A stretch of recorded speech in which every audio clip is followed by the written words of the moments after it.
My son. Bismillahirrahmanirrahim. You were mentioning in the Sohbat upstate the words that they're always circling and they're always gonna come back, especially if the wrong words are said. I wanted to ask for us. Wrong words and right words, they always circle. Yes. And? For us, how can we be more mindful of the words that we say, to not say those wrong words that are going to come back to affect us? How are we going to be more mindful?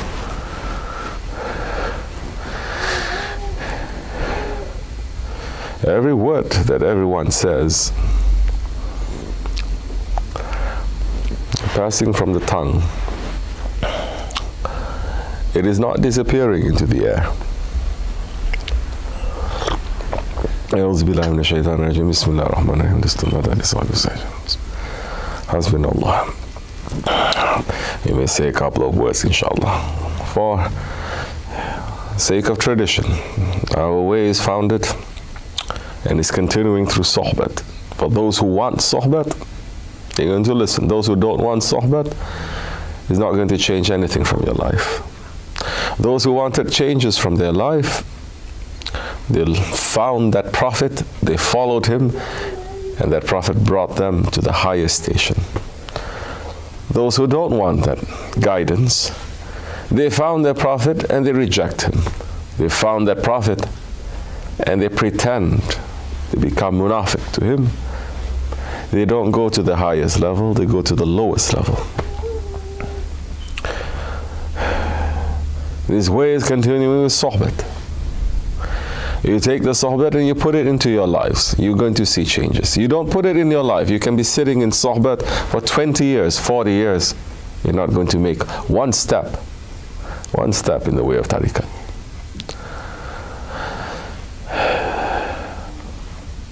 Holy Prophet ﷺ is saying, say something that is going to give you and others benefit, or else keep silent. Don't talk. This is a hadith sharif that our Shaykh would repeat every week, because this is very important and it is very relevant to us living in these times.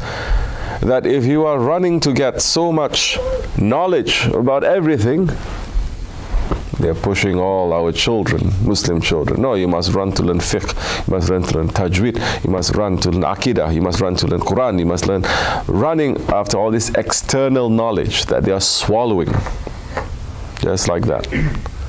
But there is no internal knowledge.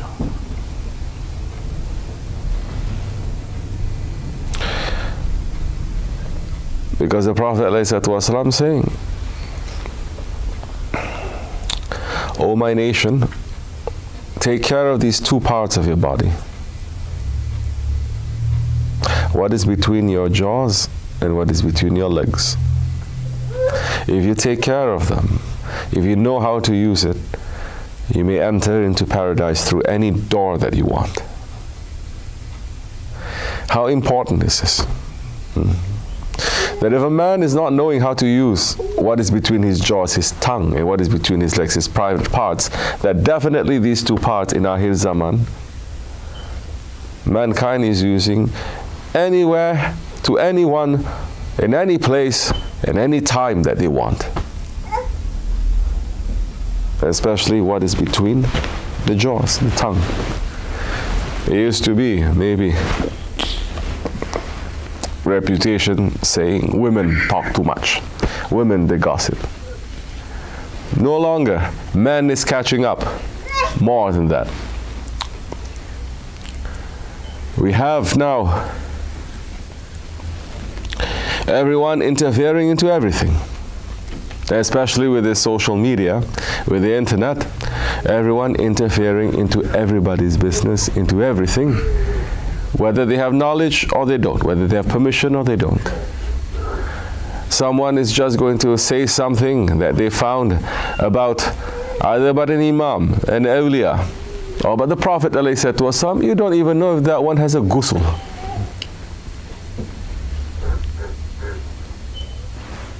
You don't even know if they have a wudu. I doubt so many alims whether they have wudu or not when they are speaking there and they are talking. Because you cannot have wudu there when you're sitting around and you're passing judgment about the Holy Prophet ﷺ. There's so many modern scholars they are doing.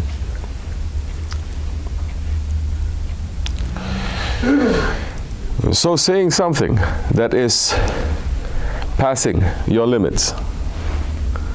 But those words that we are saying, it is not disappearing into the air.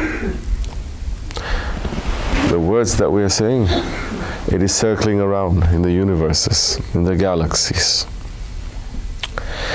The sounds, they are traveling. They're not disappearing. And if you say something and it doesn't fit into the description of the person that you're saying to, it will circle around and will come back to you.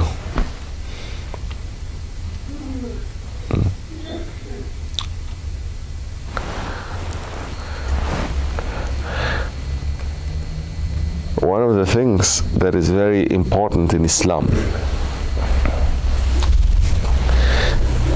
that for 1400 years traditional Muslims, they are practicing knowing holy times, holy months, holy days.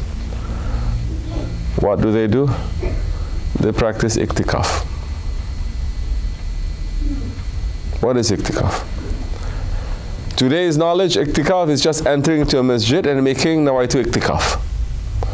But inside the masjid, they are talking about the worst subjects that outside they don't talk about. You know, it's forbidden even to speak about dunya matters in a masjid. So, man cannot even control his tongue. And you control your tongue by controlling your heart. You don't know how to control your heart because you don't want to put your heart in front of someone who's going to train you. You're going to speak whatever you want. Then Jahannam is your end. And people are not understanding what is iktikaf, not understanding what is holy days and nights. Because in holy days, holy nights, holy weeks, and holy months, when you enter into this state of iktikaf, you don't talk too much. You train yourself not to talk too much. You train yourself to say, the words that come out of my mouth now. First words that come out of my mouth when I wake up must be the shahadat. You train yourself, the last things that come out of my mouth now before I go to sleep must be the shahadat.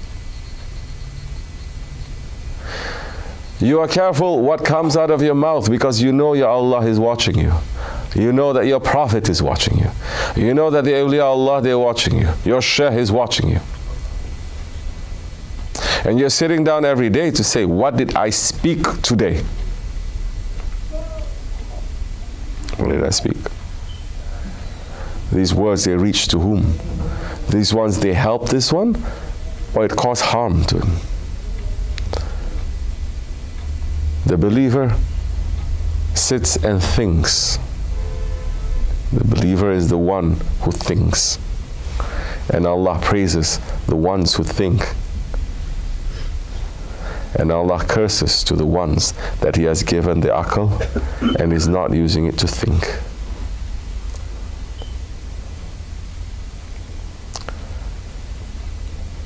You may call like information, that's not thinking.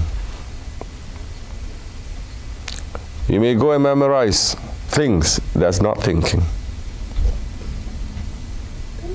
You go to this conference, running to another conference, running to another convention, that's not thinking. And in so many of these places, they don't teach you how to think. They only give you more and more and more. But the thinking is the first step, tafakkur, towards nearness to Allah. You don't think, how are you going to have muraqabah? You don't have that, how are you going to have taqwa? What is taqwa? To know that your Lord is watching you, to have that presence. Muslims today, they don't want their Lord to see them at all. Just like Firaun and Namrud saying, this is your kingdom, this is my kingdom. You rule the heavens, I rule here, this is mine.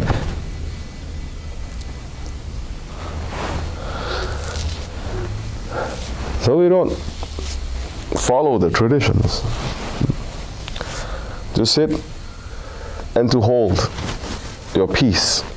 Shaykh Efendi used to say this Turkish proverb, saying, if speech is silver, then silence it is gold. Where they are encouraging people to be silent these days. If anything they say, speak, speak, speak, talk. Make as much noise as you want. Don't sit and don't think. But Allah is praising those ones who think in the Quran over and over again. These are signs for the men who think.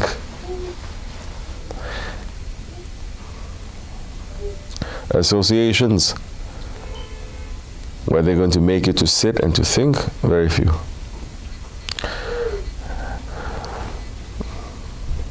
So you're asking me the question, how to be more mindful. Sit down. Holy Prophet ﷺ is saying, 1 hour of meditation, tafakkur, it is better than 70 years of worship. Awliya Allah saying, you cannot carry 1 hour in these days. Sit down and just think for 5 minutes at least.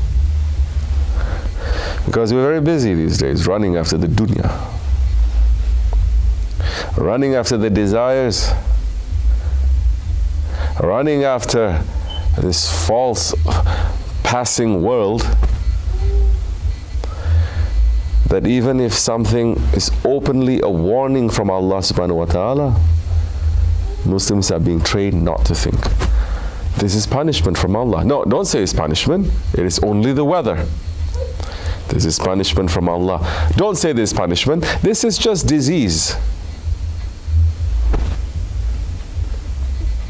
So more we're pushing Allah out from His creation, more stupid the man becomes. More foolish the man becomes, more he thinks he's going to live forever, that he is the Lord.